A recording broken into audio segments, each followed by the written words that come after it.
Hey everyone and welcome. Today we are going to be unlocking some really surprising truths about, well, you. We're diving into some fascinating claims that might just challenge everything you thought you knew about your own mind, how you see yourself, who you're attracted to, and even what happiness really is. So let's just jump right in.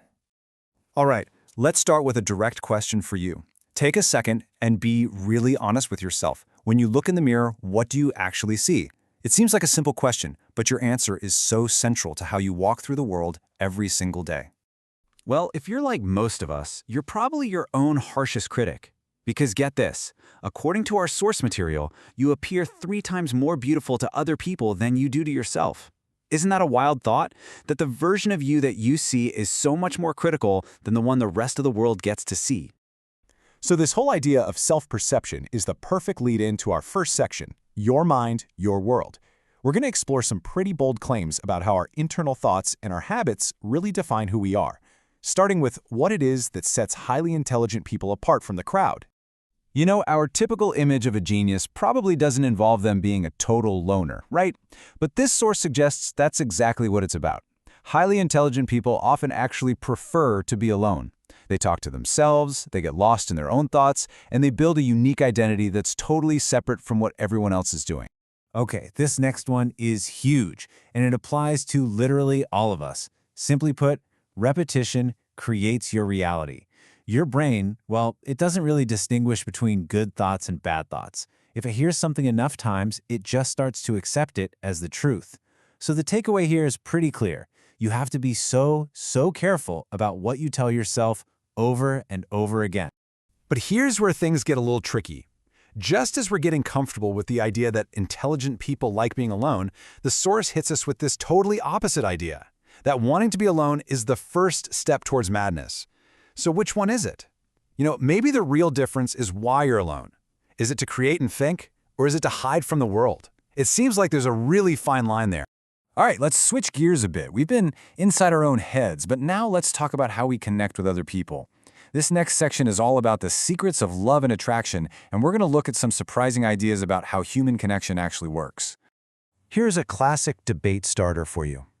The source makes a really direct claim here. Men fall in love much faster than women do. It's a simple sentence, but wow, it touches on some deep-seated ideas about gender and emotion. What do you think? Does that ring true in your experience? Okay, now for a little tactical advice. Want to stay on someone's mind?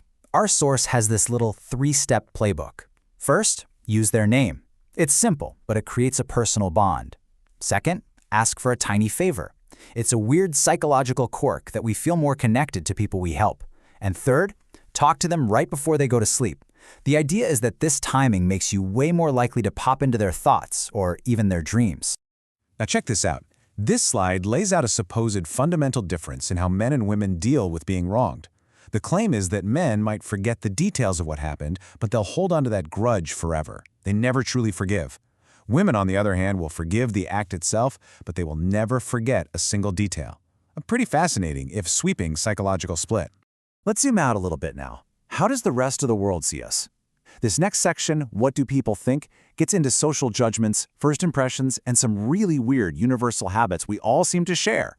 Forget your great smile or your friendly eyes. According to this source, the first thing people use to judge you is your shoes. Yeah, your shoes. It's a surprising, maybe even kind of shallow take on human nature, but it suggests that we often look down before we look up when we're sizing someone up for the first time. Okay, this one is pretty fun. Have you ever actually thought about this? Someone hands you a new pen and says, "Here, test it out. What do you write?" Well, the source claims that a staggering 97% of us will instinctively write our own name. It's this tiny, unconscious act of just confirming our own identity. So what's the best way to handle an insult? It's not some witty comeback. Apparently, it's just a smile. This source suggests that smiling when someone disrespects you is the most powerful weapon you have.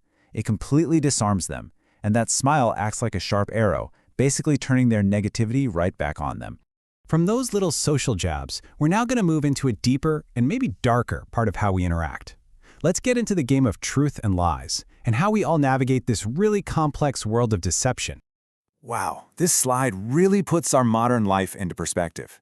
I mean, look at the difference there. The claim is that 90% of the things we say in texts or messages, we would never ever have the guts to say to someone's face. That little digital screen acts as a shield, giving us the courage to say our harshest and maybe our truest thoughts.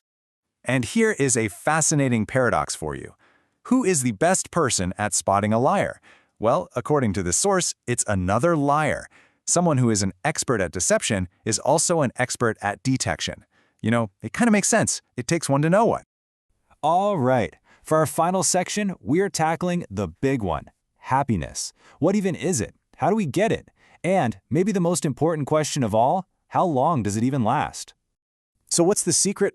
Our source offers a path that sounds really simple but is actually incredibly difficult. It says true happiness has nothing to do with getting more stuff or being better than someone else. It arrives the exact moment you stop comparing your journey to others and just focus on your own. But even if you find the true happiness, how long does it stick around?